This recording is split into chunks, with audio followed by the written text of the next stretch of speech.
जयाच्या जनी जन्मनामार्थ झाला, जयाने सदा वास नामात केला.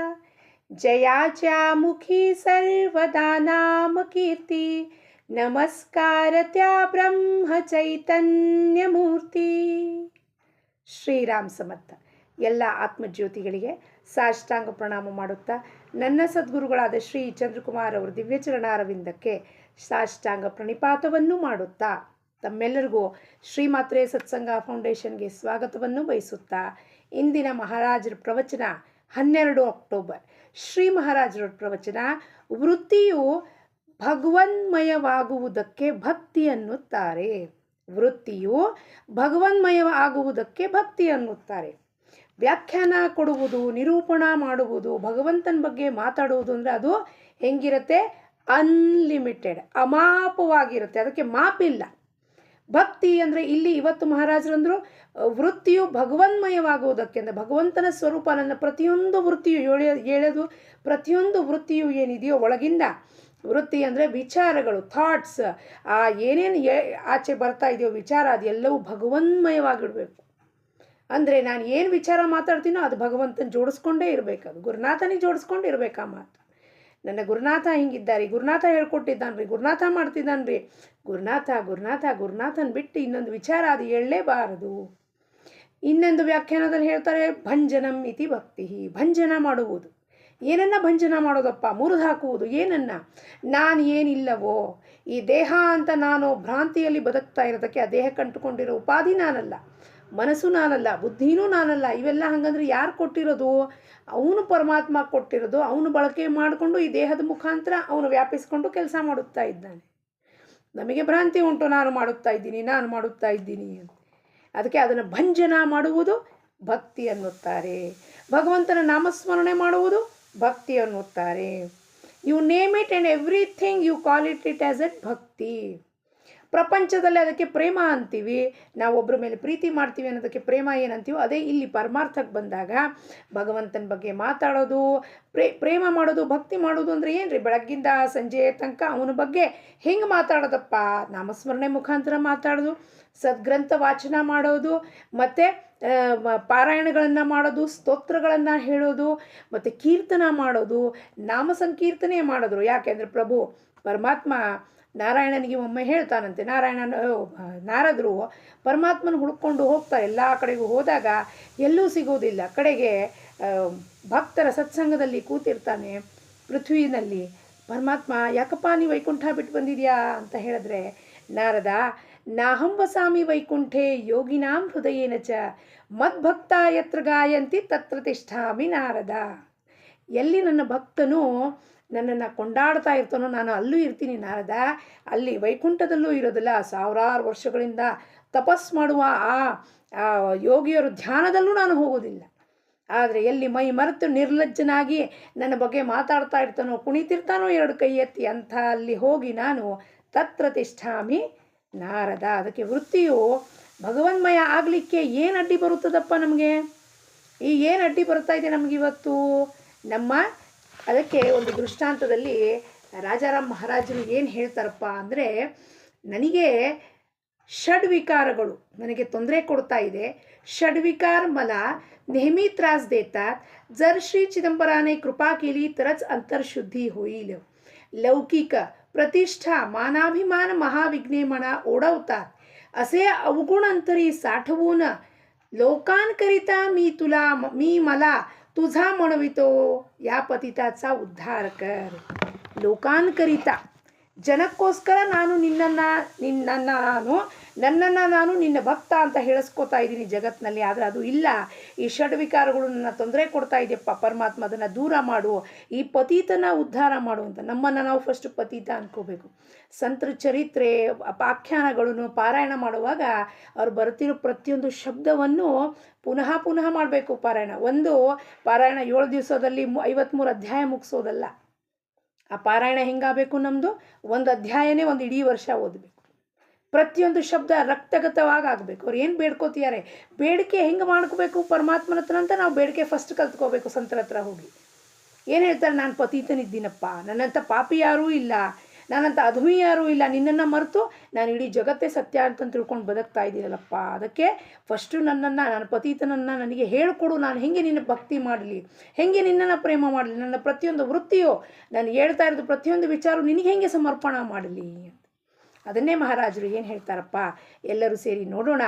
ಭಗವಂತನಿಂದ ಪಂಚಮಹಾಭೂತಗಳು ನಿರ್ಮಾಣ ಆಗುವುದು ಹಾಗೂ ಎಲ್ಲ ಚಮತ್ಕಾರಗಳು ಭಗವಂತನ ಸಾಮರ್ಥ್ಯದಿಂದನೇ ಪಂಚಮಹಾಭೂತಗಳದ್ದೇ ಆಗಿರುತ್ತದೆ.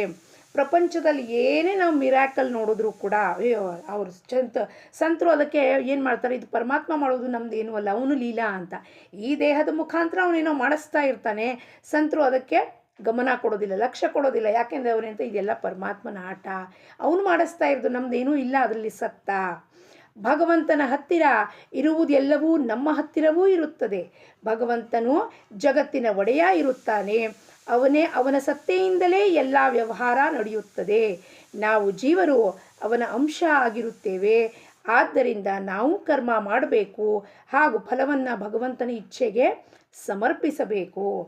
ಏನಾಗುತ್ತೋ ಭಗವಂತನ ಹತ್ತಿರ ಇರುವುದು ಎಲ್ಲ ಗುಣಗಳು ನಮ್ಮ ಹತ್ರ ಇದೆ. ನಾವು ಭಗವಂತನ ಅಂಶ ಅಂದಮೇಲೆ ನಮ್ಮ ಹತ್ರ ಎಂಥ ಗುಣ ಇದೆ? ದೈವಿ ಗುಣಗಳು. ಆ ದಯ, ಕ್ಷಮ, ಶಾಂತಿ, ಭೂತದಯ, ಸಂಯಮ, ಮತ್ತು ಪೇಷನ್ಸು, ಟಾಲರೆನ್ಸು, ಎಲ್ಲ ಗುಣ, ಕ್ಷಮಾಧರಿತ್ರಿ ಅಂತ ನಾವೇನು ಹೇಳ್ತೀವಿ, ಸಹನಶೀಲತೆ, ಎಲ್ಲ ಮೃದುಭಾಷಿಣಿ, ಎಲ್ಲ ಗುಣಗಳು ಪರಮಾತ್ಮ ನಮ್ಮಲ್ಲಿದೆ. ಪರಮಾತ್ಮಂತರ ಆರಾಮಾಗಿರುವುದು ನಮ್ಮ ನೈಸರ್ಗಿಕ ಗುಣ. ಹಾಗಂದರೆ ಇವೆಲ್ಲ ವಿಕಾರಗಳು ಎಲ್ಲಿಂದ ಬಂತು? ಕರ್ಮಗಳನ್ನು ಮಾಡಿ ಅದರಿಂದ ಫಲ ಏನು ಸಿಕ್ತೋ ಅದರಿಂದ ವಿಕಾರ ಹೆಚ್ಚಾಗಿ, ಅವಗುಣಗಳು ಹೆಚ್ಚಾಗಿ, ಪರಮಾತ್ಮ ಈ ಅವಗುಣಗಳೆಲ್ಲ ನಮ್ಮಲ್ಲಿ ತಂದಿಟ್ಟಿಲ್ಲ. ಇದನ್ನು ನಾವು ಪ್ರಾಪ್ತಿ ಮಾಡಿಕೊಂಡಿರೋದು ನಮ್ಮ ಕರ್ಮಗಳಿಂದ. ಅದಕ್ಕೆ ಕರ್ಮ ಮಾಡಬೇಕು ಹಾಗೂ ಫಲವನ್ನು ಭಗವಂತನ ಇಚ್ಛೆಗೆ ಸಮರ್ಪಿಸಬೇಕು. ಅಂದರೆ ಫಲ ಅವನು ಕೊಡ್ತಾನೆ. ಫಲದ ಇದು ಏನಿದೆಯೋ ನಾವು ಮಾಡ್ತಿರೋದು ಕರ್ಮಕ್ಕೆ, ಅದಕ್ಕೆ ನಾವು ಅಪೇಕ್ಷೆ ಮಾಡಲಿಕ್ಕೆ ಅಧಿಕಾರವೇ ಇಲ್ಲ. ಈಗ ಒಂದು ಸಂಶಯ ಬರುತ್ತದೆ, ಏನೆಂದರೆ ಎಲ್ಲ ವಿಷಯಗಳು ಭಗವಂತನ ಇಚ್ಛೆಯಿಂದಲೇ ಆಗುತ್ತದೆ ಅಂದ ಮೇಲೆ ನನ್ನ ಇಚ್ಛೆಯನ್ನು ಭಗವಂತನೇ ನಿರ್ಮಾಣ ಮಾಡುತ್ತಾನೆ ಅಂದಮೇಲೆ ನಾನು ನಮ್ಮ ಇಚ್ಛೆಯನ್ನು ಏಕೆ ಹೊಡೆದು ಹಾಕಬೇಕು? ಎಲ್ಲ ಇಚ್ಛೆ ಭಗವಂತನೇ ಮಾಡ್ತಾನೆ ಅಂದಮೇಲೆ ನನಗೊಂದು ಕಾರ್ ಬೇಡಿಕೆ ಆಯಿತು, ಒಂದು ಡಿಗ್ರಿ ಹಾಸಿಲ್ ಮಾಡಬೇಕು ಆಯಿತು, ಇನ್ನೂ ಮುಂದೆ ಓದಬೇಕು, ಇದು ಭಗವಂತನ ಇಚ್ಛೆ ಅಲ್ಲವೇ? ನಾನು ಯಾಕೆ ಹೊಡೆದು ಹಾಕಬೇಕ್ರಿ ನನ್ನ ಇಚ್ಛೆ ಅನ್ನೋದು ನಾವು ತರ್ಕ ಮಾಡ್ತೀವಿ. ಅದಕ್ಕೆ ಮಹಾರಾಜನೇ ಅಂತಾರೆ, ಇದು ಸರಿಯೇ ಆಗಿರುತ್ತದೆ. ರಾತ್ರಿಯಲ್ಲಿ ಕತ್ಲೆ ಆಗುತ್ತದೆ, ಇದಕ್ಕೆ ಯಾರು ಕಾರಣ? ಇದಕ್ಕೆ ಸೂರ್ಯನೇ ಕಾರಣ. ಏಕೆಂದರೆ ಸೂರ್ಯನು ಮುಳುಗಿದೆನೆಂದರೆ ಕತ್ತಲೆ ಆಗುತ್ತದೆ. ಪ್ರಕಾಶಕ್ಕೆ ಸೂರ್ಯನೇ ಕಾರಣನಾದಂತೆ ಅಂಧಕಾರಕ್ಕೂ ಅವನೇ ಕಾರಣನಾಗಿರುತ್ತಾನೆ. ಆಬ್ಜೆಕ್ಟ್ ಇರೋದು ಒಂದೇ, ಸೂರ್ಯ. ಪ್ರಕಾಶಕ್ಕೂ ಅವನೇ ಕಾರಣ, ಅಂಧಕಾರ ತರಲಿಕ್ಕೂ ಸೂರ್ಯನೇ ಕಾರಣ. ಅಂಧಕಾರ ಯಾರಿಂದನೂ ಬಂದಿಲ್ಲ, ಸೂರ್ಯ ಒಬ್ಬನೇ ಎರಡೂ ವಿಷಯಕ್ಕೂ ಕಾರಣೀಭೂತ. ಅಂದಮೇಲೆ ಮುಂದೆ ನೋಡೋಣ ಏನು ಹೇಳ್ತಾರೆ. ಆದರೆ ಪ್ರಕಾಶಕ್ಕೆ ಅವನ ಇರುವಿಕೆ ಕಾರಣವಾದರೆ ಅಂಧಕಾರಕ್ಕೆ ಅವನ ಇಲ್ಲದಿರುವ ಕಾರಣವಾಗಿರುತ್ತದೆ. ಇದರಂತೆಯೇ ಮುಂದೆ ಮಹಾರಾಜರು ನಮಗೆ ಈ ಲೌಕಿಕ ಉದಾಹರಣೆಗಳನ್ನು ಯಾಕೆ ಕೊಳ್ತಾರಪ್ಪ ಅಂದರೆ, ಸಾಮಾನ್ಯ ಜನರು, ಭಾವಿಕರು, ಗೊಂದಾವಲೆ ಸಾಮಾನ್ಯ ಜನರಿಗೆ ಹೆಂಗೆ ತಿಳಿಸ್ಬೇಕು ಈ ಮಾತನ್ನು? ಮಹಾರಾಜ್ ನೋಡ್ರಿ, ಈಗ ನಾನು ನೀವು ಹೇಳ್ತೀರಿ ಎಲ್ಲ ಮಹಾರಾಜರ ಇಚ್ಛಾ ರಾಮನ ಇಚ್ಛೆಯಿಂದ ಆಗತ್ತೆ ಅಂದರೆ ನಾನೊಂದು ಕಾರ್ ಬಿಡೋದು ರಾಮನ ಇಚ್ಛೆಯಿಂದನೇ ತಾನೇ ಅಂತ. ಅದಕ್ಕೆ ಮಹಾರಾಜರು ಏನು ಹೇಳ್ತಾರೆ, ನನ್ನ ಇಚ್ಛೆಗೂ ಕೂಡ ಭಗವಂತನೇ ಕಾರಣವಾಗಿರುತ್ತಾನೆ. ಆದರೆ ಅವನು ಇರುವಿಕೆಯಿಂದ ಕಾರಣನಾಗಿರುತ್ತಾನೆ. ಕಾರ್ ಬೇಡಿಕೆ ಯಾಕೆ ಉದ್ಭವ ಆಯಿತು? ನಾನು ಅವನನ್ನು ಮರೆತೆ, ಅವನ ನಾಮವನ್ನು ಮರೆತೆ, ಎಲ್ಲ ಅವನ ಇಚ್ಛೆಯಿಂದಾನೇ ಸಮಾಧಾನ ನನಗೇನು ಕೊಟ್ಟಿದ್ದಾನೋ ಸಮಾಧಾನದಿಂದ ಇರುವಪ್ಪ ನೀನು ಅಂತ ಹೇಳಿದ್ರೆ, ನೀನು ಪಕ್ಕದ ಮನೆಯವರಲ್ಲಿ ಕಾರ್ ತೊಗೊಂಡಿದ್ದಾರೆ, ಪಕ್ಕದ ಮನೆಯವರು 2 ತೊಲೆ ಬಂಗಾರ ತೊಗೊಂಡಿದ್ದಾರೆ, ಅದಕ್ಕೆ ನನ್ನ ಹೆಂಡತಿಗೂ ಕೊಡಿಸ್ಬೇಕು, ನಾನೂ ಕಾರ್ ತೊಗೋಬೇಕು ಅಂತ ಇಚ್ಛಾ ಯಾವಾಗ ಉದ್ಭವ ಆಯಿತು? ಭಗವಂತನ ಅಭಾವದಲ್ಲಿ ನಿನ್ನ ಇಚ್ಛಾ ಉದ್ಭವ ಆಗಿದ್ದದು. ಭಗವಂತ ಅದಕ್ಕೆ ಪ್ರಚೋದನೆ ಮಾಡಿಲ್ಲ, ಅವನನ್ನು ಮರ್ತೋಗ್ಬಿಟ್ಟೆ ನೀನು. ಭಗವಂತನ ಇಚ್ಛೆಯಿಂದ ನನ್ನ ಜೀವನ ನಡೀತಾ ಇದೆ ಅಂತ ಮರ್ತು ಹೋಗಿದ್ದಕ್ಕೆ ಏನಾಯ್ತಲ್ಲಿ? ನನ್ನ ಇಚ್ಛಾ, ನಾನು ಈ ದೇಹಕ್ಕೆ ಅಂಟುಕೊಂಡಿದ್ದು ಆ ಅಹಂಭಾವ ಏನಂತೂ ಬೇಡಿಕೆ ಮಾಡು, ನಡಿ ಬೇಡಿಕೆ ಮಾಡು, ಕೇಳ್ಕೊ ಸಿಗತ್ತೆ ಅಂತ. ಅದರ ಹಿಂದ್ಗಡೆ ಮನಸ್ಸು, ಬುದ್ಧಿ, ಇಂದ್ರಿಯ, ದೇಹಾನ ಹೊತ್ಕೊಂಡು ಕಷ್ಟಪಟ್ಟು EMI ತಗೊಂಡು ಮನಸ್ಸಿಗೆ ಗೊಂದಲ ಉಂಟು ಮಾಡಿ ರಾತ್ರಿ ಎಲ್ಲ ನಿದ್ದೆ ಕೆಡಿಸ್ಕೊಂಡು, ಇದಕ್ಕಿಂತ ಮುಂಚೆ ಹೆಂಗಿದೆ? ಆರಾಮಾಗಿ ಊಟ ತಿಂಡಿ ಮಾಡ್ಕೊಂಡು ನಿದ್ದೆ ಮಾಡ್ತಿದ್ದೆ. ಒಂದು ಇಚ್ಛಾ ಜಾಗೃತ ಆಯಿತು ಅವನ ಅಭಾವದಲ್ಲಿ. ಅಲ್ಲಿ ಬೆಳಕಿಗೆ ಕಾರಣ ಸೂರ್ಯ, ಸೂರ್ಯ ಅಲ್ಲಿ ಇಲ್ಲ ಅಂದ್ಬಿಟ್ಟು ಅಂಧಕಾರ. ಸೊ ಪರಮಾತ್ಮ ಇಲ್ಲಿ ಇಲ್ಲ ಅಂದಾಗ, ಅಂದರೆ ನನ್ನ ಇಲ್ಲಿಂದ ವಿಚಾರದಿಂದ ಪರಮಾತ್ಮ ಹೋದ ನನ್ನ ವೃತ್ತಿಯಿಂದ, ಅಂದರೆ ನನ್ನ ಇಚ್ಛೆಗಳು ಎಲ್ಲ ಐಹಿಕ ಇಚ್ಛೆಗಳು ಜಾಗೃತ ಆಯ್ತಾ ಹೋಯಿತು.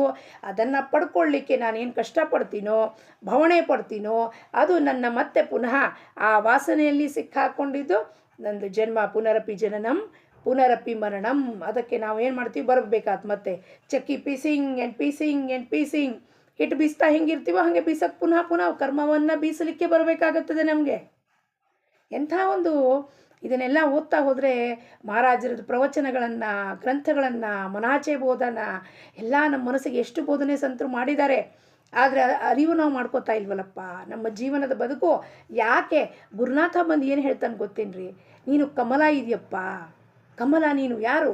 ಕಮಲ ಅಂದರೆ ಹಿಂಗೆ ನಿಸ್ಪೃಹವಾಗಿರುತ್ತದು, ಏನು ಅಂಟುಕೊಳ್ಳಾರ್ದೆ, ಅನ್ಟಚ್ಡ್ ಬೈ ಎನಿಥಿಂಗ್. ಕೆಸರಲ್ಲಿರುತ್ತೆ, ಆದರೆ ಯಾವ ಥರವಾದ ಒಂದು ಕೆಸರು ಅದಕ್ಕೆ ನೋಡ್ರಿ, ಕಮಲ ಕಿತ್ಕೊಂಡು ಬಂದರೆ ಎಲ್ಲಾದರೂ ಕೆಸರು ಪಸರು ಅಂಟಿರತ್ತಾ? ಇಲ್ಲ. ಸಂಸಾರ ಎಂಬುವ ಕೆಸರಲ್ಲಿ ನೀನು ಜೀವಾತ್ಮ ಅಲ್ಲಪ್ಪ, ನೀನು ನನ್ನ ಅಂಶ, ಪರಮಾತ್ಮ. ಕಮಲದಂತೆ ಬಾಳಿ ಬದುಕಿ ಸಂಪೂರ್ಣ, ಕಮಲ ಅಂದ್ರೇನು, ಸಂಪೂರ್ಣವಾಗಿ ನಿನ್ನ ಜೀವನವನ್ನು ಪೂರ್ಣತ್ವಕ್ಕೆ ಗೊಳಿಸಪ್ಪ. ಯಾಕೆಂದರೆ ಈಶಾವಾಸ್ಯದಲ್ಲಿ ಹೇಳಿದ್ರು, ಪೂರ್ಣಮದಂ ಪೂರ್ಣಮಿದಂ ಪೂರ್ಣಾತ್ ಪೂರ್ಣ ಉದಚ್ಯತೆ ಪೂರ್ಣಸ್ಯ ಪೂರ್ಣಮಾದಾಯ ಪೂರ್ಣಮೇವಾವಶಿಷ್ಯತೆ. ಅವನು ಪೂರ್ಣ ಇದ್ಮೇಲೆ ಅವನಿಂದ ಬಂದಿರೋ ಅಂಶ ಇದು ಪೂರ್ಣ ಇರಲೇಬೇಕು. ನ್ಯೂನ್ಯತೆ ಎಲ್ಲುಂಟು? ನ್ಯೂನ್ಯತೆ ವಿಕಾರದಲ್ಲಿ ಉಂಟು, ತ್ರಿಗುಣದಲ್ಲಿ ಉಂಟು. ನನ್ನ ಹತ್ರ ಇಲ್ಲ, ಅವ್ರ ಹತ್ರ ಇದೆ. ಅವ್ರು ಚೆಂದಾಗಿ ಹೇಳ್ತಾರೆ, ನಾನು ಚೆಂದಾಗಿ ಹೇಳಲ್ಲ. ಅವ್ರು ಚೆಂದಾಗಿ ಕಾಣಿಸ್ತಾರೆ, ನಾನು ಚೆಂದಾಗಿ ಕಾಣಿಸೋದಿಲ್ಲ. ಸೊ ಈ ಎಲ್ಲ ಅಭಾವ ಯಾವಾಗ ಶುರುವಾಯಿತು? ಯಾವಾಗ ಭಗವಂತನ ವಿಸ್ಮರಣೆ ಆಯಿತು, ಇದೆಲ್ಲ ಜಾಗೃತ ವೃತ್ತಿಗಳು ಶುರುವಾಯಿತು. ಒಂದು ವೃತ್ತಿಗೆ ಸೇರಿ ಇನ್ನೊಂದು, ಮತ್ತೊಂದು ಸೇರ್ಕೋತಾ ತೀರಿಸಲಾರ್ದಲೇ ಮತ್ತೆ ವಾಸನೆಯಲ್ಲೇ ಗರ್ಭವಾಸ ಆಗಿ ನಾವು ಈ ಭಾವನೆಯನ್ನು ಪಡ್ತಾ ಇದ್ದೀವಿ. ಅದನ್ನು ಹರಣ ಮಾಡಲಿಕ್ಕೆ ಒಬ್ಬ ಬರ್ತಾನೆ ನಮ್ಮ ಜೀವನದಲ್ಲಿ, ಸದ್ಗುರುನಾಥ. ನಮ್ಮ ಜೀವನದಲ್ಲಿ ಬಂದಿದ್ದು ನಮ್ಮ ಸದ್ಗುರುನಾಥ ಚಂದ್ರಕುಮಾರ್ ಅವರು. ಎಷ್ಟು 5 ವರ್ಷ ಪಾಠಗಳಲ್ಲಿ ಹೇಳಿಕೊಟ್ಟು ತಮ್ಮ ದೇಹವನ್ನು 2 ವರ್ಷ ಆಯಿತು ತ್ಯಜಿಸಿ ತ್ಯಾಗ ಮಾಡಿ ಅವರು ಈ ಲೋಕವನ್ನು ಬಿಟ್ಟು ಪರಂಧಾಮದಲ್ಲಿದ್ದಾರೆ. ಎಲ್ಲ ಇದ್ದಾರೆ ಅಂದರೆ ಏನು, ನಮ್ಮ ಸುತ್ತಮುತ್ತಲೇ ಇದ್ದಾನೆ ಸರ್ವವ್ಯಾಪಕವಾಗಿ. ದೇಹ ಕೇವಲ ನಮ್ಮ ಕಣ್ಣಿಗೆ ಕಾಣಿಸ್ತಾ ಇಲ್ಲ ಅಷ್ಟೇ. ಸದ್ಗುರುನಾಥ ಸರ್ವವ್ಯಾಪಕ, ಎಲ್ಲವನ್ನೂ ಹೇಳ್ಕೊಡ್ತಿರ್ತಾನೆ, ಪ್ರತಿನಿತ್ಯ ಜ್ಞಾನವನ್ನು ನೀಡ್ತಾನೆ. ಹೆಂಗೆ ರೂಪದಲ್ಲಿ ಸ್ಥಿರವಾಗಿರ್ತಾನೆ ಸದ್ಗುರುನಾಥ ನಮ್ಮಲ್ಲಿ? ಜ್ಞಾನ ರೂಪದಲ್ಲಿ, ಭಕ್ತಿಯ ರೂಪದಲ್ಲಿ, ವೈರಾಗ್ಯ ರೂಪದಲ್ಲಿ. ಆ ಸದ್ಗುರುನಾಥನೇ ಒಳಗೆ ಯಾವುದು ಒಳಗಿತ್ತು ಅದು ಹೊರಗಡೆ ಗೊತ್ತಾಗ್ತಿಲ್ಲ ಅಂದ್ಬಿಟ್ಟು ರೂಪ ತೊಗೊಂಡು ಬರ್ತಾನೆ. ರೂಪ ತೊಗೊಂಡು ಬಂದಮೇಲೆ ಎಲ್ಲ ಜ್ಞಾನ ಕೊಟ್ಟ ಮೇಲೆ ಮತ್ತೆ ಅವನು ಲಯ ಆದಮೇಲೆ ಎಲ್ಲಿ ಉಳಿತಾನೆ? ಇಲ್ಲಿ ಒಳಗುಳ್ಕೋತಾನೆ ಸದ್ಗುರುನಾಥ. ಪ್ರತಿಯೊಂದು ಶಬ್ದ, ಪ್ರತಿಯೊಂದು ಮಾತು ಪುನಃ ಮನವರಿಕೆ ಆಗ್ತಿರುತ್ತೆ ನಮಗೆ. ಎಲ್ಲಿ ತನಕ ಈ ಸಾಧನೆ, ಕಡೆ ಉಸಿರಿರೋ ತನಕ ಸಾಧನೆ ಇರುವುದು. 1 ದಿವಸದಲ್ಲ, 10 ವರ್ಷದ್ದಲ್ಲ, 5 ವರ್ಷದ್ದಲ್ಲ, ಅಥವಾ ಈಗ ಆಯಿತು ನನ್ನ ಸಾಧನೆ ಮುಗೀತು ಅಲ್ಲ. ಕಡೆ ಉಸಿರು ಇರುವವರೆಗೂ ನಮಗೆ ಜ್ಞಾನವನ್ನು ಪರಮಾತ್ಮ ನೀಡುತ್ತಾ ಇರುತ್ತಾನೆ. ತಾತ್ಪರ್ಯವೇನೆಂದರೆ, ಭಗವಂತನ ವಿಸ್ಮರಣೆ ಆಯಿತೆಂದರೆ ನನ್ನ ಇಚ್ಛೆಯೇ ಜನ್ಮವಾಗುತ್ತದೆ. ಆದ್ದರಿಂದ ಯಾರಿಗೆ ಭಗವಂತ ಬೇಕೆನಿಸುತ್ತಾನೋ ಅವರು ಅವನ ಸ್ಮರಣೆ ಮಾಡಬೇಕು, ಹಾಗೂ ತಮ್ಮ ಇಚ್ಛೆಯನ್ನು ಅವನಿಗೆ ಅರ್ಪಣಾ ಮಾಡಬೇಕು. ಏನು ಇಚ್ಛೆ ಆಯಿತು ಅವನಿಗೆ ಅರ್ಪಣಾ ಮಾಡೋದು. ಗುರುನಾಥ ಇಚ್ಛೆ ಆಯ್ತಪ್ಪ, ನನಗೆ ಹಿಂಗೆ ತಿನ್ನಬೇಕು, ಹೋಗಬೇಕು ಅನ್ನೋದು ಇಚ್ಛೆ ಆಯ್ತಪ್ಪ. ಇಲ್ಲ ಹೋಗಂಗಿಲ್ಲ, ಬೇಡ ಹೋಗಂಗಿಲ್ಲ ಅಂತ ಅನ್ನಿಸ್ತಾ ಇದೆಯಪ್ಪ ಗುರುನಾಥ. ಏನು ಮಾಡ್ತಾನೋ ಗುರುನಾಥ ಅದು ನಮ್ಮ ಒಳಿತಕ್ಕೆ, ನಮ್ಮ ಹಿತಕ್ಕೆ ಮಾಡುತ್ತಾನೆ. ಅದರ ವಿನಃ ನಮ್ಮ ಅಪಯಶಕ್ಕೆ, ಅಹಿತಕ್ಕೆ ಭಗವಂತ ಏನು ಯಾವತ್ತಿಗೂ ಮಾಡುವುದಿಲ್ಲ. ನಮ್ಮ ದೇಹ ಬುದ್ಧಿಯು ನಷ್ಟವಾಯಿತೆಂದರೆ ಭಗವಂತನು ಗುರುತಿಸಲು ಬರುತ್ತದೆ. ಈ ದೇಹದ ಮೇಲಿಂದ ಯಾವಾಗ ಚರ್ಮದ ದೇಹನೇ ಶಾಶ್ವತ ಅಂದ್ಕೊಂಡು ನಾನು ಬದುಕ್ತಾ ಇದ್ದೀನಿ, ಇದು ದೇಹ ಯಾವಾಗ ಮೋಹ ಇದ್ರ ಮೇಲೆ ನಷ್ಟ ಆಗ್ತಾ ಹೋಗುತ್ತೋ ಅಲ್ಲಿ ಎದುರುಗಡೆ ಕಾಣಿಸಿರೋ ವ್ಯಕ್ತಿ ಅಲ್ಲ, ಸಾಕ್ಷಾತ್ ಗುರುನಾಥ ಪ್ರಕಾಶ, ಸ್ವಯಂ ಪ್ರಕಾಶ, ಆತ್ಮಜ್ಯೋತಿ, ಅದು ನಮ್ಮ ಕಣ್ಣಿಗೆ ಗುರುತಿಸಲು ಬರುತ್ತದೆ. ಕಾಗದದ ಮೇಲಿರುವ ಕಟ್ಟಡದ ನಕಾಶೆಯಂತೆ ಸಗುಣಮೂರ್ತಿಯೇ ನಮ್ಮ ಪರಬ್ರಹ್ಮ ವಸ್ತುವಾಗಿರುತ್ತದೆ. ಒಂದು ಕಲ್ಲಿಗೆ ಹೋಗಿ ರಾಮ ಅಂತ ಪೂಜೆ ಮಾಡಿದ್ರೆ ಯಾರಾದರೂ ಮಾಡ್ತಾರಾ? ಇಲ್ಲ. ನದಿನೇ ಇದು ಯಾವುದೇ ಒಂದು ನದಿ ತೋರಿಸಿದ ಗಂಗಾ ನದಿ ಅಂತಾರ? ಇಲ್ಲ. ನಮಗೆ ಸಗುಣದಲ್ಲಿ ಫಸ್ಟು ಪೂಜೆ ಮಾಡೋದು ಕಲ್ತ್ಕೋಬೇಕು. ಅದು ಪರಬ್ರಹ್ಮ ವಸ್ತು ಸಗುಣ ರೂಪ ತಗೊಂಡ್ಬಂದಿರ್ತಾನೆ. ನಮ್ಮ ಗುರುನಾಥ ಯಾರು ಬೇರೆ ಇರೋದಿಲ್ಲ, ಸಾಕ್ಷಾತ್ ಗುರವೇ ಸಾಕ್ಷಾತ್ ಪರಬ್ರಹ್ಮ. ಆ ಪರಬ್ರಹ್ಮ ವಸ್ತು ಶುದ್ಧವಾದ ನಿರ್ಗುಣ ನಿರಾಕಾರವಾಗಿರೋದು ಬೆಳಕು, ಚೈತನ್ಯ. ಅದು ನಮ್ಮ ಕಣ್ಣಿಗೆ ಗೋಚರ ಆಗ್ತಾ ಇಲ್ಲ ಅಂದ್ಬಿಟ್ಟು ಅವನೇನು ಮಾಡ್ತಾನೆ, ಒಂದು ತೊಗಲು ಹಾಕ್ಕೊಂಡ್ಬರ್ತಾನೆ ನಮ್ಮ ಮುಂದೆ. ರೂಪ ಆಕಾರ ಗಡ್ಡ ಬಿಟ್ಕೊಂಡಿರ್ತಾನೋ, ಶೇವ್ ಮಾಡ್ಕೊಂಡಿರ್ತಾನೋ, ಅವನು ಕಾಷಾಯ ವಸ್ತ್ರ ಹಾಕ್ಕೋತಾನೋ, ಸಾದಾ ಪ್ಯಾಂಟ್ ಶರ್ಟ್ ಹಾಕ್ಕೋತಾನೋ, ಹೆಂಗೆ ಹಾಕ್ಕೊಂಬರ್ತಾನೋ ನಮಗೆ ಅವನಿಗೆ ಗುರುತಿಸ್ಲಿಕ್ಕೆ ನಮಗೆ ಬರುವುದಿಲ್ಲ. ಯಾಕೆಂದರೆ ನಾವು ಫ್ರೇಮ್ ವರ್ಕಲ್ಲಿ ಹಾಕಿರ್ತೀವಿ ಅವನನ್ನು. ಕಾಷಾಯ ವಸ್ತ್ರ ಹಾಕ್ಕೊಂಡ್ರೆ ಮಾತ್ರ ಗುರು, ಅಥವಾ ಇನ್ನೊಂದು ಹಿಂಗಿದ್ರೆ ಮಾತ್ರ ಗುರು, ಅವ್ರು ಹಿಂಗಿದ್ರೆ ಮಾತ್ರ ಗುರು ಅಂತ. ಆದರೆ ಅವನು ಸಿಂಪಲ್ಲಾಗಿರ್ತಾನೆ. ಯಾಕೆಂದರೆ ಅವನು ನಾನು ಗುರು ಅಂತ ಹೇಳ್ಕೊಳ್ಳೋದೇ ಇಲ್ವಲ್ಲ ಯಾವತ್ತು. ನಾವು ಅವನಿಗೆ ಆ ಬಿರುದನ್ನು ಕೊಟ್ಟು ನಾವು ಅವರಿಗೆ ಗುರು ಮಾಡ್ತೀವಿ. ಅವನು ಥೋಡಿ ಹೇಳಿರ್ತಾನೆ ನಾನು ಗುರು ಆಗಿದ್ದೀನಿ ರೀ, ಬರ್ರಿ ಬರ್ರಿ ಅಂತ. ಇಲ್ಲ. ಅದಕ್ಕೆ ಆ ಪರಬ್ರಹ್ಮ ವಸ್ತುವಿನ ನಾವು ಗುರುತಿಸಬೇಕು ಅಂದರೆ ಸಗುಣದಿಂದ ನಿರ್ಗುಣದ ಕಡೆ ಸಗುಣದಲ್ಲಿ ಸಂಪೂರ್ಣವಾಗಿ ಅವನನ್ನು ಪ್ರೇಮ ಮಾಡಬೇಕು, ಪ್ರೀತಿ ಭಕ್ತಿ ಮಾಡಬೇಕು.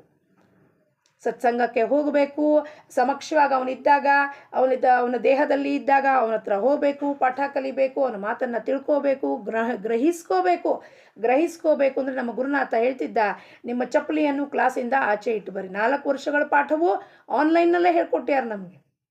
ನಿಮ್ಮ ಚಪ್ಪಲಿ ಮೊದಲು ಕ್ಲಾಸಿಂದ ಆಚೆ ಇಟ್ಟು ಬರ್ತಾ ಇರ್ರಿ. ಇದು ಚಪ್ಪಲಿಯಲ್ಲಿ ಹಾಕ್ಕೊಂಡೇ ಬಂದಿಲ್ವಲ್ಲ.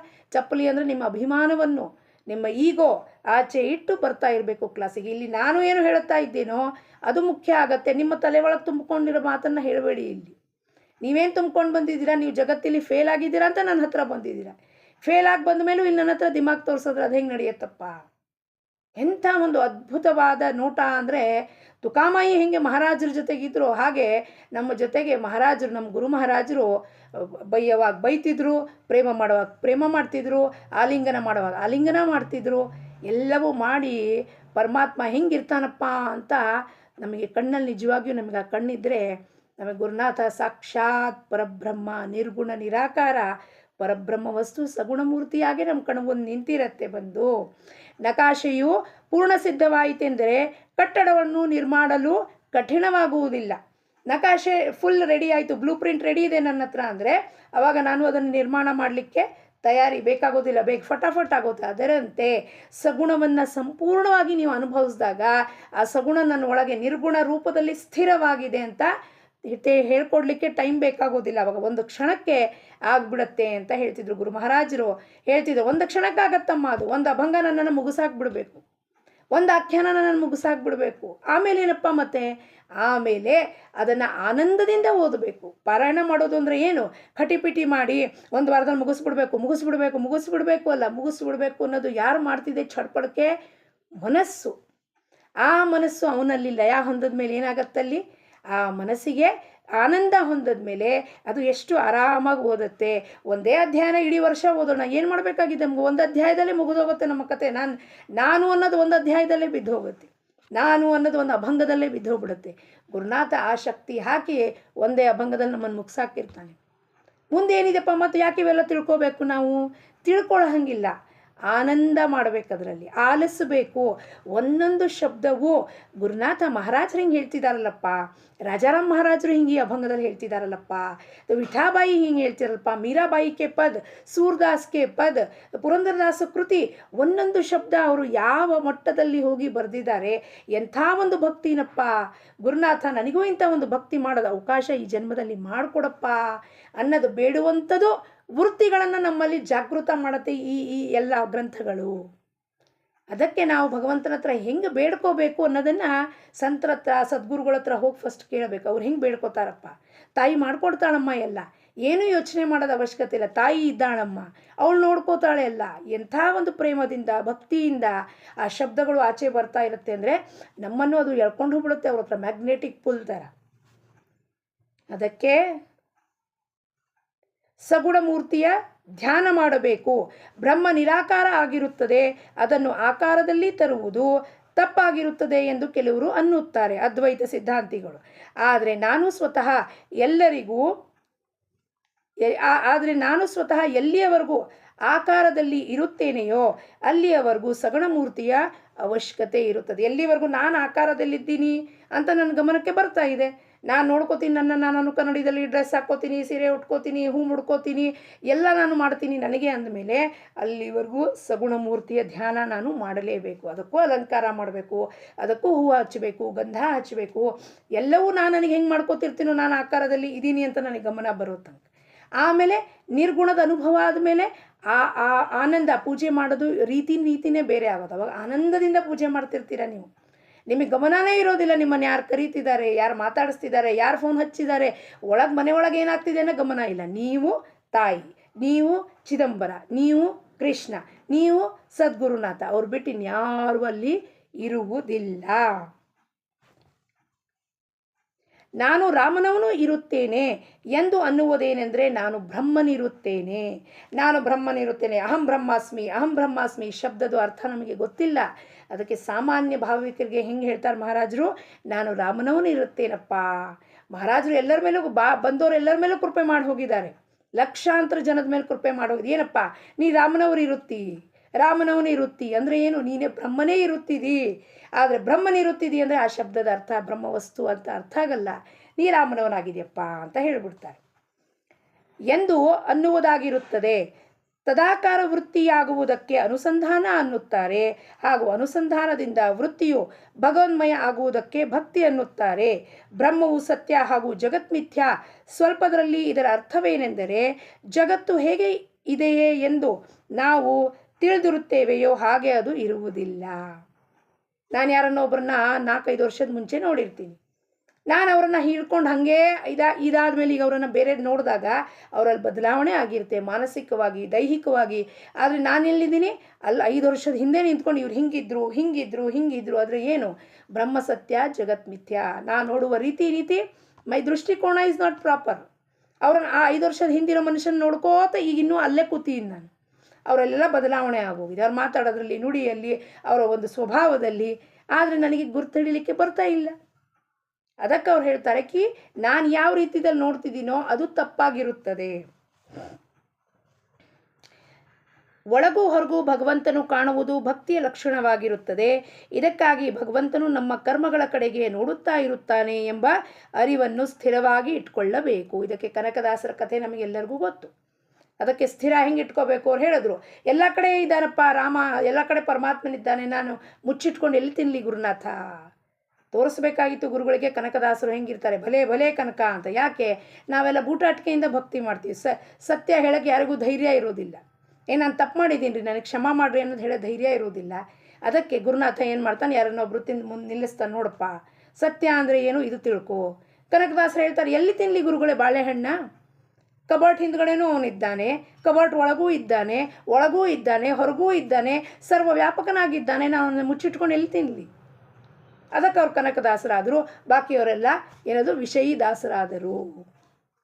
ನಾನು ಭಗವಂತನಿಂದ ದೂರವಿರುತ್ತೇನೆ ಎಂಬ ಭಾವನೆಯನ್ನು ನಮ್ಮ ಮನಸ್ಸಿನಲ್ಲಿ ಬರಗೊಡಬಾರದು. ಭಗವಂತನ ಪ್ರಾಪ್ತಿಗಾಗಿಯೇ ದೇಹವನ್ನು ಸಂರಕ್ಷಿಸಿಕೊಳ್ಳಬೇಕು. ಈ ದೇಹನ ಸಂರಕ್ಷಿಸಿಕೊಳ್ಬೇಕು. ಎತಕ್ಕಾಗಿ? ಉಣ್ಣದಕ್ಕೆ, ತಿನ್ನೋದಕ್ಕೆ, ಮಲ್ಕೊಳ್ಳಿದ್ದಕ್ಕೆ ಅಲ್ಲ, ಭಗವಂತನ ಪ್ರಾಪ್ತಿಗೋಸ್ಕರ. ಇದೇ ದೇಹದಲ್ಲಿ, ಇದೇ ಜನ್ಮದಲ್ಲಿ ಪರಮಾತ್ಮ ನಿನ್ನ ಪ್ರಾಪ್ತಿ ನಾನು ಮಾಡ್ಕೊಳ್ತೀನಪ್ಪ. ಅದಕ್ಕೆ ಊಟ ತಿಂಡಿ ಕೊಡಬೇಕು, ಆಹಾರ ಕೊಡಬೇಕು. ಎಂಥ ಆಹಾರ? ಸಾತ್ವಿಕ ಆಹಾರವನ್ನು ಕೊಡಬೇಕು. ಭಾಳ ತಿನ್ಬಿಡೋದು, ಆಲಸ್ಯ ಬಂದು ತಮೋಗುಣಿ ಆಗ್ಬಿಡೋದು, ಮಲ್ಕೊಂಡ್ಬಿಡೋದು ಅತ್ಲಾಗ ಚಂದಿತ್ತು ಊಟ ಇವತ್ತು ಅಂತ ಇಲ್ಲ. ಹಾಗಲ್ಲ, ಮಾಡ್ರೇಟ್ ಊಟ, ಸಾತ್ವಿಕ ಆಹಾರ, ಸಾತ್ವಿಕ ಭೋಜನ. ಸಾತ್ವಿಕ ಭೋಜನದಿಂದ ಮನಸ್ಸು ಸಾತ್ವಿಕ ಉಳ್ಳವಾಗುತ್ತೆ. ತಾಮಸಿಕ ಊಟ ಮಾಡಿದ್ರೆ ಮನಸ್ಸು ತಾಮಸಿಕ, ಆಸುರಿ ಪ್ರಭಾವ. ರಕ್ತ ಬೀಜಾಸುರಗಳು ಹೇಳ್ತಿರ್ತಾವೆ, ಎಲ್ಲ ವೃತ್ತಿಗಳೆಲ್ಲ ಹಾಗೆ ಹೇಳ್ತಾವೆ. ಮನಸ್ಸು ರಾಮನ ಕಡೆಗೆ ತೊಡಗಿದರೆ ದೇಹದ ವಿಸ್ಮರಣೆಯಾಗುತ್ತದೆ. ಆದ್ದರಿಂದ ನಾಮಸ್ಮರಣೆಯ ಸಹಾಯದಿಂದ ಮನಸ್ಸನ್ನು ಭಗವಂತನಲ್ಲಿ ವಿಲೀನಗೊಳಿಸಬೇಕು. ಹೆಂಗೆ ವಿಲೀನಗೊಳಿಸಬೇಕು? ಉಪ್ಪು ನೀರಿನಲ್ಲಿ ಹೆಂಗೆ ಕರಗುತ್ತದೆಯೋ ಅದು ಮಿಶ್ರಿತ ಆಯಿತು ಅಂದರೆ ಎರಡೂ ಒಂದಾಗೋಯ್ತು ಅಂದರೆ ಎಲ್ಲಿ ಗೊತ್ತಾಗತ್ತಲ್ಲಿ? ಎಲ್ಲಿದೆ ಅಲ್ಲಿ? ಇಲ್ಲಿ ದೇಹ ರಾಮ ಎರಡೂ ಒಂದಾಗೋಯ್ತು ಅಂದರೆ ಇಲ್ಲಿ ಬರೀ ರಾಮ ರಾಮ ರಾಮ ರಾಮ ರಾಮ ಉಳ್ಕೊಂಡು ಹೋಗುತ್ತೆ. ಬಾಹ್ಯವಾಗಿ ದೇಹ ನಟನೆ ಮಾಡ್ತಿರುತ್ತೆ, ಹೋಗ್ತಿರುತ್ತೆ, ಕೆಲಸ ಮಾಡುತ್ತೆ. ಆದರೆ ಒಳಗೇನಿರ್ತಾರೆ, ಒಳಗೂ ಹೊರಗೂ ರಾಮ ವ್ಯಾಪಿಸಿಕೊಂಡು ಬಿಡುತ್ತಾನೆ. ಇದೇ ಪರಮಾರ್ಥದ ಸರ್ವಸಾರವಾಗಿರುತ್ತದೆ. ಪರಮಾರ್ಥದ ಸರ್ವಸಾರ ಏನು? ನಮ್ಮ ಮನಸ್ಸನ್ನು ಗುರುನಾಥನಲ್ಲಿ ವಿಲೀನ ಮಾಡೋದು. ರಾಮ ಎಲ್ಲಿ ಕಾಣಿಸ್ತಿದ್ದಾನೆ ನನಗೆ? ನನ್ನ ಸದ್ಗುರುನಾಥ ರಾಮನ ರೂಪ. ನನ್ನ ಮನಸ್ಸು ಅವನಲ್ಲಿ ವಿಲೀನ ಮಾಡೋದು ಅಂದರೆ ಏನಪ್ಪ? ಮತ್ತೆ ಪ್ರಶ್ನೆ ಬರುತ್ತದೆ, ವಿಲೀನ ಹೆಂಗ್ರಿ ಮಾಡಬೇಕು? ಹೆಂಗೆ ಮಾಡಬೇಕಪ್ಪ ಅಂದರೆ, ಉಪ್ಪು ಒಂದು ಕ್ಷಣದಲ್ಲಿ ಹೆಂಗೆ ಕರಗೋಯ್ತು ನೀರಲ್ಲಿ, ಹಾಗೆಯೇ ಏನು ಪ್ರಶ್ನೆ ಬಂದರೂ ಸಾನು ಜೀವನದಲ್ಲಿ, ಏನು ಮಾತು 24 ತಾಸಲ್ಲಿ ಬರ್ತಾವೆ, ಇದೆಲ್ಲ ನನ್ನ ರಾಮನ ಇಚ್ಛೆಯಿಂದ, ನನ್ನ ಗುರುನಾಥನ ಇಚ್ಛೆಯಿಂದ ನನಗೆ ಒದಗಿಸ್ಕೊಡ್ತೀಯಾನೆ. ನಿನಗೆ ಒಪ್ಪಿಗೆ ಇರಬಹುದು, ಒಪ್ಪಿಗೆ ಇಲ್ಲದೆ ಇರಬಹುದು, ದಟ್ ಡಸಂಟ್ ಮ್ಯಾಟರ್. ಗುರುನಾಥನ ಇಚ್ಛೆ ನಡೆಯುತ್ತೆ ಅಂದಮೇಲೆ ನನ್ನ ಇಚ್ಛೆಯಲ್ಲಿ ನಡೆಯೋದಿಲ್ಲ. ವಿಲೀನ ಆಗೋಗುತ್ತೆ ನನ್ನ ಇಚ್ಛೆ ಅವನ ಇಚ್ಛೆಯಲ್ಲಿ. ಒಪ್ಪಿನಂತೆ ನನ್ನ ಇಚ್ಛೆಗಳು ವಿಲೀನ ಆಗ್ಬಿಡ್ಬೇಕು. ಆಯಿತು ಪರಮಾತ್ಮ, ಇಲ್ಲಿ ಹೋಗಬೇಕಾಗಿದೆ, ಆಯ್ತಪ್ಪ. ಹೋಗಂಗಿಲ್ಲ, ಆಯ್ತಪ್ಪ. ಬರ್ಬೇಕ್ರಿ, ಹ್ಞೂನಪ್ಪ. ಬರಬೇಡ್ರಿ, ಆಯ್ತಪ್ಪ. ನೀವು ಸರಿಯಾಗಿ ಮಾತಾಡ್ತಿಲ್ಲ, ಆಯ್ತಪ್ಪ. ಕ್ಷಮಾ ಮಾಡ್ರಿ. ನೀವು ಭಾಳ ಚಂದ ಹೇಳ್ತೀರಾ, ಆಯ್ತಪ್ಪ. ಎಲ್ಲ ಸದ್ಗುರುನಾಥನಿಚ್ಛ, ಸದ್ಗುರುನಾಥನಿಚ್ಛ, ಸದ್ಗುರುನಾಥನಿಚ್ಛ ಇದೇ ಪರಮಾರ್ಥದ ಸರ್ವಸಾರ ಆಗಿರುತ್ತದೆ. ಇಂದಿನ ಬೋಧವಚನ, ವೇದಾಂತಿಗಳು ಯಾವುದನ್ನು ಬ್ರಹ್ಮ ಅನ್ನುತ್ತಾರೋ ಕರೆಯುತ್ತಾರೆಯೋ ಭಕ್ತರು ಅದನ್ನೇ ನಾಮ ಎಂದು ಕರೆಯುತ್ತಾರೆ. ಸೊ ಬ್ರಹ್ಮವಸ್ತು ನಾಮ ಎರಡು ಬೇರೆ ಅಲ್ಲ. ವೇದಾಂತಿಗಳು ಅದಕ್ಕೆ ಬ್ರಹ್ಮ ಅಂತಾರೆ, ಬ್ರಹ್ಮನ್ ಅಂತಾರೆ. ನಾವು ಅದಕ್ಕೆ ಏನಂತೀವಿ, ನಾಮ ಅಂತೀವಿ, ಭಗವಂತನ ನಾಮ ಅಂತೀವಿ. ನಾಮ ನಿರ್ಗುಣ ನಿರಾಕಾರನೇ. ಅದು ನಮಗೆಲ್ಲಿ ಗೋಚರ ಆಗ್ತಿದೆ? ನಾಮ ಎಲ್ಲಿ ಕಾಣಿಸ್ತಿದೆ? ನಾಮ ಅಂದ್ಕೊಳ್ಳೆ ಎಲ್ಲಿ ಕಾಣಿಸ್ತಾ ಇದೆ? ಏನೂ ಕಾಣಿಸ್ತಿಲ್ಲ. ಆದರೆ ಅದನ್ನು ತಿಳ್ಕೋಬೇಕು ಅಂದರೆ ನಾವು ಸಗುಣದಿಂದನೇ ಹೋಗಿ ಅವನನ್ನು ಭಜಿಸಿ ಕೊಂಡಾಡಿ ಕಡೆಗೆ ಮನಸ್ಸು ಎಲ್ಲ ಸಂಪೂರ್ಣ ಶಾಂತ ಆನಂದಮಯವಾದಾಗ ಅದು ಒಂದು ಪಾಡಿಗೆ ತಾನು ಶಾಂತವಾಗಿ ಕೂತಿರುತ್ತೆ. ಅದು ನಿರ್ಗುಣ ನಿರಾಕಾರದ ಅನುಭೂತಿ ಆಗುತ್ತದೆ ಅಂತ ಹೇಳುತ್ತಾ, ಇದೇ ಜನ್ಮದಲ್ಲಿ ನಾವೆಲ್ಲರೂ ಸೇರಿ ಆ ಭಗವಂತನ ಕೃಪೆಗೆ ಪಾತ್ರರಾಗೋಣ, ಅವನ ಹತ್ರ ಬೇಡಿಕೆ ಮಾಡೋಣಪ್ಪ. ನಿನ್ನ ಭಕ್ತಿ ನಿನ್ನ ಪ್ರೇಮ ಬಿಟ್ಟು ಇನ್ನೊಂದು ವಸ್ತು ಕೇಳುವಂತೆ ನನಗೆ ಮಾಡಬೇಡ ಅಂತ ಹೇಳುತ್ತಾ, ಜಾನಕಿ ಜೀವನ ಸ್ಮರಣ. ಜೈ ಜೈ ರಾಮ್. ಲೋಕಾಹ ಸಮಸ್ತಾಹ ಸುಖಿನೋ ಭವಂತು.